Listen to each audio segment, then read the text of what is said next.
Guys, C plus plus language सीखने की series में आपका स्वागत है।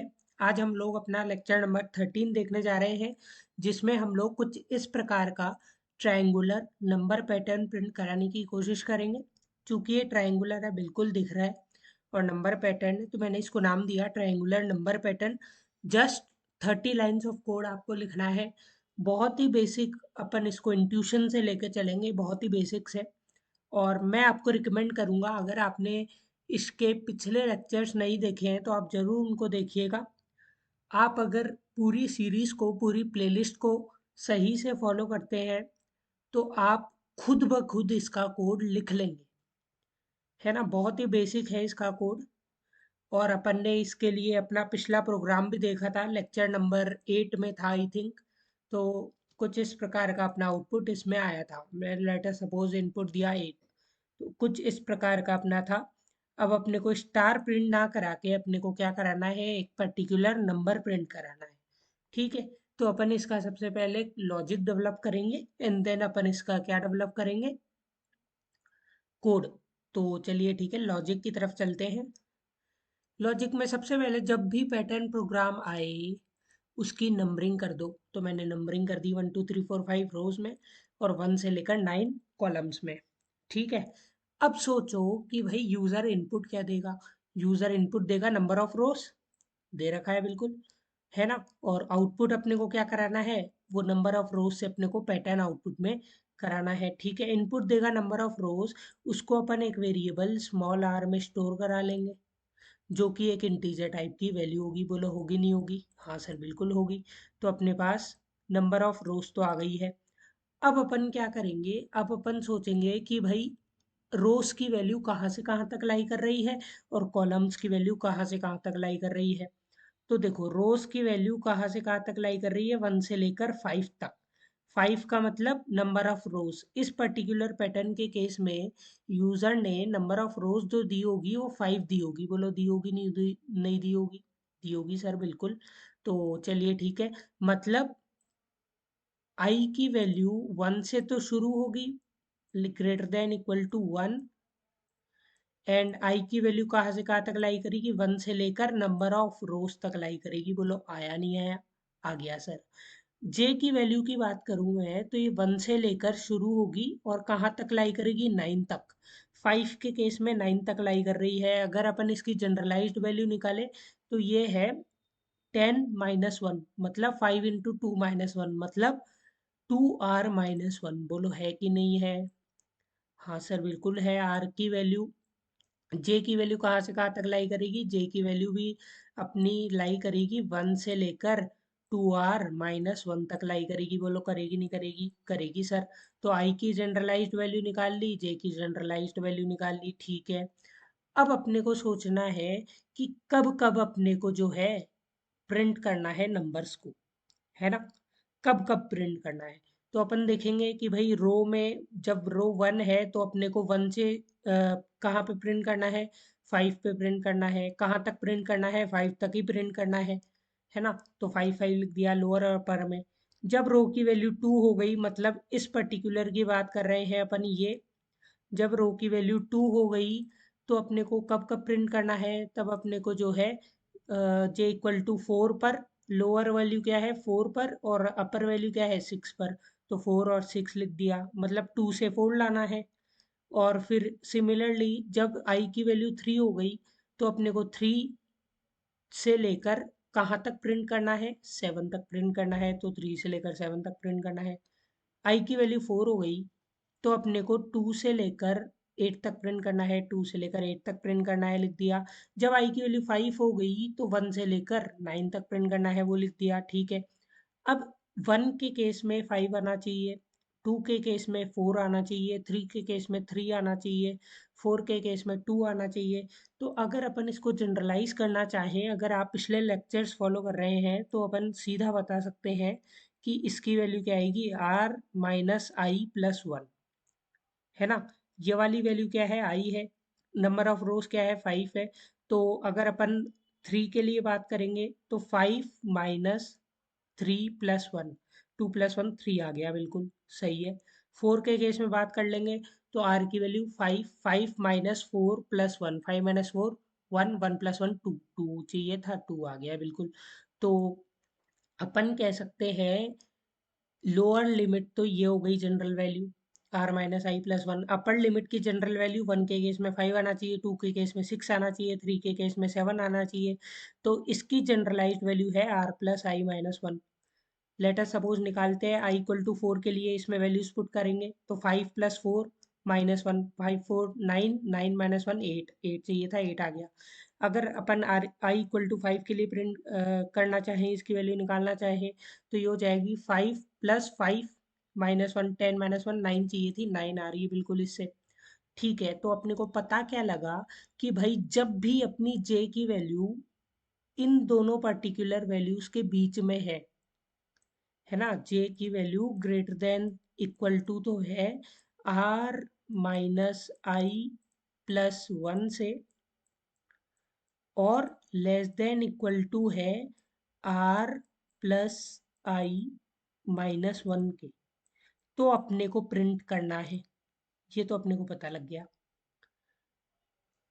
पर क्या प्रिंट करना है ये कैसे पता लगेगा? अच्छा सर, क्या प्रिंट करना है? जब आई की वैल्यू 1 है तो 1 से शुरू हो रही है, फिर आई की वैल्यू 2 है तो 2 3 2 प्रिंट करना है। अच्छा, जब आई की वैल्यू 3 हो रही है तो 3 4 5, फिर 4 3 प्रिंट करना है। अच्छा, तो यहाँ से आपको दिख रहा है कि भाई आई की वैल्यू से तो प्रिंट करना शुरू करना है ना। 4 के केस में 4 से प्रिंट करो, 3 के केस में 3 से प्रिंट करो, और हर बार वैल्यू इंक्रीमेंट करती जानी है। 4 के बाद 5 प्रिंट करना, 5 के बाद 6 प्रिंट करना, एक बढ़ा के 7 प्रिंट करना। और जैसे ही अपन लोग बीच में पहुंच जाए, बीच का मतलब 5 पर, 5 का मतलब नंबर ऑफ रोज पर पहुंच जाए अपन, तो उसके बाद से क्या करना है, उसके बाद से डिक्रीमेंट करना है। तो 7 के बाद 6 प्रिंट कर दो, 6 के बाद 5 प्रिंट कर दो, 5 के बाद 4 प्रिंट कर दो। फिर जैसे 5 प्रिंट किया, आई की वैल्यू 5 है तो 5 से प्रिंट करना शुरू करना है, और फिर इंक्रीमेंट करना है। तो 5 के बाद 6 प्रिंट कर दिया, 7 प्रिंट कर दिया, 8 प्रिंट कर दिया, 9 प्रिंट कर दिया, बीच में पहुंच गए। बीच में पहुंचते ही डिक्रीमेंट करना शुरू करना है। तो 9 के बाद 8 प्रिंट कर दो, 8 के बाद 7 प्रिंट कर दो, 7 के बाद डिक्रीमेंट करके 6 प्रिंट कर दो, और फिर 5 प्रिंट कर दो। ठीक है, तो प्रिंट करा लेंगे। अपन ने क्या कंक्लूजन निकाला कि रो की वैल्यू से तो प्रिंट करना शुरू करना है। अगर अपनी जे की वैल्यू इस पर्टिकुलर रेंज में आ गई, तो अपने को जो है प्रिंट करना शुरू करना है। और क्या प्रिंट करना है, किससे शुरू करना है? आई की वैल्यू से शुरू करना है। बोलो आया नहीं आया? हाँ सर आया। फोर्थ रो में अपने को जो है 2 से तो प्रिंट करना शुरू करना है, जब जे की वैल्यू 2 हो जाए। और कब तक प्रिंट करना है? जब जे की वैल्यू 8 हो जाए तब तक प्रिंट करते रहना है। और क्या वैल्यू प्रिंट करनी है? आई वैल्यू से तो शुरू करना है, 44 से तो शुरू करना है, और जब तक बीच में ना पहुंच जाए उस वैल्यू को इंक्रीमेंट करके प्रिंट करना है। और फिर बीच के बाद अपने को उस वैल्यू को डिक्रीमेंट करके प्रिंट करना है। तो ठीक है, ये इंट्यूशन अपन ने चेक किया, ये बिल्कुल अपन ने देखा कि कैसे अपन लोग जो है प्रिंट करा सकते हैं। आप इसको ज़रूर पढ़िएगा और इस चीज़ को इम्प्लीमेंट करने की कोशिश कीजिएगा। मैं आपको एक और हिंट दे देता हूँ, आपको बिल्कुल सिमिलर सा लिखना है कुछ इसके, ये बिल्कुल सेम रहेगा। आपको एक नया वेरिएबल लेना है और उस वेरिएबल को प्रिंट कराना है, और उस वेरिएबल को अपने को कंडीशन के हिसाब से चेक करना है कि भाई अगर अपनी जे की वैल्यू यहाँ तक आ गई तो अपने को डिक्रीमेंट करना शुरू करना है, और अगर जे की वैल्यू कम है अपने रोज से, तो अपने को इंक्रीमेंट करना है उस वैल्यू में, और उस वैल्यू को, उस वेरिएबल की वैल्यू को प्रिंट कराना है। आप मानिएगा उस वेरिएबल की वैल्यू के, लेटर सपोज के मान लिया। ठीक है, तो आप ज़रूर इसको कोशिश कीजिए, अगर नहीं आता है तो अपन तो कर ही रहे हैं। तो चलिए ठीक है, मैं आशा करता हूँ आपने ट्राई किया होगा। तो अब अपन अपने कोड इम्प्लीमेंटेशन वाले पार्ट पे आते हैं इसके, और कुछ इस प्रकार का पैटर्न अपने को प्रिंट कराना है। तो चलिए ठीक है, मैंने एक नई फाइल बनाई, लेटर सपोज, जिसका मैंने नाम रखा पैटर्न 13.cpp। ठीक है, नई फाइल मैंने बनाई। सबसे पहले मैं क्या करूँगा, सबसे पहले मेरे को जो है हेडर इंक्लूड करना है, तो मैं हेडर इंक्लूड करूँगा, हैश इंक्लूड आयोस्ट्रीम फिर मैं स्टैंडर्ड नेम स्पेस को यूज़ करूँगा, तो यूजिंग नेम स्पेस std। फिर मैं क्या करूँगा, मेन फंक्शन की डेफिनेशन दूंगा, तो इंट मेन मैंने किया, है ना। मेन फंक्शन की डेफिनेशन देने में अब मेरे को क्या क्या चाहिए, वेरिएबल मैं बताऊंगा। तो मेरे को एक वेरिएबल चाहिए आर जो कि इंटीजर टाइप का होगा, मेरे को एक वेरिएबल चाहिए आई जो भी इंटीजर, जे वेरिएबल चाहिए, और एक के वेरिएबल और चाहिए। तो आर आई जे के वेरिएबल चाहिए मेरे को। तो मैंने डिफाइन कर दिया कि भाई मेरे को इंटीजर टाइप के वेरिएबल आर चाहिए, आई चाहिए, जे चाहिए और के भी चाहिए। ठीक है, पता लग गया। अब अपन यूज़र को बोलेंगे कि भाई यूज़र तुम क्या करो, एंटर कर दो नंबर ऑफ रोज को। ठीक है, यूज़र जो है नंबर ऑफ रोज एंटर करेगा, कहाँ पे स्टोर करानी है उसको, अपने को आर में स्टोर करानी है। तो अपन ने आर में स्टोर उसको करा लिया, ये भाई। ठीक है, अब क्या करना है, अब अपने को एक लूप लगाना है, किसके लिए, आई के लिए। आई की वैल्यू 1 से लेकर आर तक लाई करेगी। और फिर अपने को लूप लगाना है जे के लिए, जे की वैल्यू 1 से लेकर 2r-1 तक लाई करेगी। ठीक है, तो मैं लूप लगाता हूँ आई के लिए। तो मैं लिखा आई के लिए loop, I is equal to 1 से शुरू होगा, I should be less than equal to किससे होगा, नंबर ऑफ रोज से होगा। हर केस में क्या होगा, आई प्लस प्लस होगा, बिल्कुल होगा। अब जे के लिए लूप लगाना है, तो जे की वैल्यू कहाँ से, 1 से लेकर 2r-1 तक लाई करेगी। तो जे की वैल्यू 1 से लेकर j should be less than equal to 2 into r-1 तक लाई करेगी। हर केस में क्या करना है, जी प्लस प्लस करना है। बोलो आया नहीं आया, आ गया सर। अब अब अपने को कंडीशन लिखनी है कि कब अपने को स्टार प्रिंट करना है। तो अगर जे की वैल्यू अपनी कुछ इस रेंज में हो जाए तो अपने को प्रिंट करना है। बोलो करना है नहीं करना, हाँ सर करना है। तो ये कंडीशन लिखेंगे अपन इफ के अंदर कि भाई अगर इफ जे की value greater than equal to हो जाए। अगर अपन इसको सही से लिखें तो if J is greater than equal to R minus I plus one, R minus I plus one से तो जे बड़ा हो जाए, और किससे छोटा रहे, बड़ा या इक्वल रहे, और जे छोटा या इक्वल रहे किससे, R plus I minus one से। तो इस केस में अपने को क्या प्रिंट कराना है, इस केस में अपने को प्रिंट कराना है एक स्टार ना प्रिंट करा के अपन देखते हैं क्या प्रिंट कराना रहेगा। और अगर ये कंडीशन ट्रू नहीं है तो अपने को क्या प्रिंट कराना है, स्पेस प्रिंट कराना है। बोलो कराना है नहीं करना, नहीं कराना, हाँ सर बिल्कुल कराना है, एल्स स्पेस प्रिंट करा दो। स्पेस प्रिंट करा दिया, ठीक है। अब अपने को सोचना है कि भाई प्रिंट क्या कराना है। तो प्रिंट अपने को एक वेरिएबल कराना है के की वैल्यू। और के की वैल्यू कहाँ से शुरू होगी, के की वैल्यू अपनी आई की वैल्यू से शुरू होगी, और हर केस में के प्लस प्लस होता जाएगा। जैसे ही के की वैल्यू अपनी पहुंच जाएगी सेंटर पर, तो अपने को के प्लस प्लस की जगह के माइनस माइनस करना है। तो इसको लिखेंगे कैसे कोड में, मैं आपको एक नया ऑपरेटर बताऊंगा, टर्नरी ऑपरेटर जिसको अपन कहते हैं, है ना, जिसमें 3 ऑपरेंड्स होते हैं। अपन ने आज तक देखा है 2 ऑपरेंड्स का ही, पर आज मैं आपको बताने जा रहा हूँ टर्नरी ऑपरेटर जो कि 3 ऑपरेंड्स पे काम करेगा। तो मैं के की वैल्यू को इनिशियलाइज करा देता हूँ आई की वैल्यू से। के की वैल्यू कहाँ से शुरू होगी, आई से शुरू होगी, बिल्कुल सर होनी भी चाहिए, अच्छी बात है।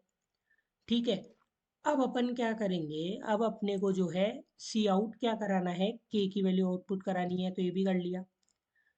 अब जैसे ही ये हुआ तो के प्लस प्लस करना है, कब के प्लस प्लस करना है, अब मैं आपको बताता हूँ कंडीशन कि भाई अगर जे की वैल्यू बड़ी हो जाए या फिर इक्वल हो जाए किससे, आर की वैल्यू से, है ना। जे की वैल्यू बड़ी हो जाए या फिर इक्वल हो जाए आर की वैल्यू से, तो अपने को क्या करना है, बड़ी हो जाए मतलब इस साइड आ जाए, तो अपने को के की वैल्यू में डिक्रीमेंट करना है रेगुलरली, है ना। तो अगर ये कंडीशन ट्रू हो जाए यहाँ पे अपन टर्नरी ऑपरेटर लगाते हैं क्वेश्चन मार्क। क्वेश्चन मार्क एक टर्नरी ऑपरेटर है जो कि 3 ऑपरेटर्स अपने लेता है। अगर ये कंडीशन ट्रू है तो अपने को के में डिक्रीमेंट करना है, के माइनस माइनस। अगर ये कंडीशन ट्रू नहीं है, मतलब जे की वैल्यू आर से बड़ी नहीं है, जे की वैल्यू यहाँ से यहाँ तक लाई कर रही है, इस पर्टिकुलर रेंज में है जे की वैल्यू, तो अपने को के की वैल्यू में इंक्रीमेंट करना है। तो के प्लस प्लस करना है। टर्मिनेट किया। ये वाला स्टेटमेंट क्या करेगा, ये चेक करेगा अगर जे की value greater than equal to R है तो के माइनस माइनस होगा, और अगर ये ट्रू नहीं है, ये स्टेटमेंट फॉल्स हो गया, तो के प्लस प्लस होगा। तो आप जरूर इसको सोचिएगा, समझिएगा सही से। तो बिल्कुल अपना के प्लस प्लस की कंडीशन देख ली अपन ने, के माइनस माइनस की कंडीशन देख ली। बोलो आया नहीं आया, और सी आउट करा दिया के। अच्छा दिखने के लिए मैं यहाँ पे क्या करता हूँ, एक स्पेस और प्रिंट करा देता हूँ। एक स्पेस यहाँ पे दिया तो 2 स्पेस यहाँ पे प्रिंट कराने पड़ेंगे। अब अपने को क्या करना है कि एक, जैसे ही जे के लिए लूप खत्म हुआ, अपने को नई लाइन पे जंप भी तो करना है। तो जे के लिए लूप कहाँ पे खत्म होगा, जे के लिए लूप अपना यहाँ से लेकर यहाँ तक चला है। हाँ सर बिल्कुल चला है। तो इस लूप के लिए मैं क्या करूँ, ये लूप खत्म होते ही मैं लिख दूँ, ये लूप खत्म होते ही, ये पर्टिकुलर लूप है अपना, ये वाला, ये लूप खत्म कहाँ पे हो रहा है, यहाँ पे हो रहा है। तो मैं क्या लिख दूँ, यहाँ पे लिख दूंगा कि भाई मेरे को एक बैक स्लैश एन प्रिंट करा दो। तो एक नई लाइन भी प्रिंट हो जाएगी। अब मेरे हिसाब से अगर अपन ये कोड चलाएंगे तो बिल्कुल सही आउटपुट आना चाहिए। तो मैं इस कोड को रन किया और एंटर नंबर ऑफ रोज 5, 5 डाला, 1, फिर 2 3 2, फिर 3 4 5 4 3। अब आपको मैं कंपेयर करने के लिए इन दोनों स्क्रीन्स को साथ में दिखाता हूँ, क्या ये आउटपुट सेम आ रहे हैं, 5 6 7 8 9 और फिर 8 7 6 5। बोलो आउटपुट सेम आ रहे हैं नहीं आ रहे? हाँ सर बिल्कुल आ रहे हैं। तो कॉन्ग्रेचुलेशंस, आपने ये बिल्कुल पैटर्न प्रोग्राम प्रिंट करा लिया है। ठीक है। अब आप सोचिए, इसको ऑप्टिमाइज करने के लिए एक जरा सी चीज बताता हूँ मैं आपको। ये वाली वैल्यू कहाँ से कहाँ तक लाई करेगी, अगर जे की वैल्यू इससे तो बड़ी है और किससे छोटी है, ये R plus I minus one से, तो अपने को स्टार प्रिंट कराना है ना। तो अगर अपन जे की वैल्यू को फालतू इतना दूर क्यों लेके जाए, अगर अपन यही आउटपुट करा दे तो भी अपना काम हो जाएगा। बोलो होगा नहीं होगा? हाँ सर हो जाएगा। तो फालतू के अपने जो इटरेशंस लग रहे हैं वो हटे जाएंगे, कॉम्प्लेक्सिटी रिड्यूस हो जाएगी। तो मैंने इसको सेव किया, अभी भी आपको रन करके बताता हूँ। नंबर ऑफ रोज 4 डाला इस केस में, और बिल्कुल सही आउटपुट आ रहा है ना। अभी मैं आपको बताता हूँ कि मैंने इसमें 6 क्यों नहीं डाला। मैंने इसको रन किया, 6 डाला, तो थोड़ा सा पैटर्न अपना डिस्टर्ब हो जाएगा। क्यों हो जाएगा, क्योंकि जो है यहाँ पे 2 डिजिट के नंबर आने लग गए, और 2 डिजिट के लिए अपना ये प्रोग्राम सही से बिहेव नहीं कर पाएगा। क्यों? क्योंकि अपन ने कॉन्स्टेंट स्पेस डाला है ना। अगर अपन डिजिट्स के हिसाब से स्पेस डालते तो अपना ये प्रोग्राम बिल्कुल सही चलता। बोलो आया नहीं आया? आ गया सर। तो चलिए ठीक है, अगर आपको ये वीडियो लेक्चर समझ में आया है, अगर आपको लगा है कि ये आपको बिल्कुल अच्छा लगा है, समझ में आया है, within 30 lines of code अपन ने इसको कंप्लीट किया है ना। तो आप इसको लाइक कीजिएगा, शेयर कीजिएगा, सब्सक्राइब कीजिएगा, बेल आइकन प्रेस कीजिएगा, और अगले वीडियो लेक्चर में मिलते हैं। तब तक के लिए stay healthy, stay safe, and bye.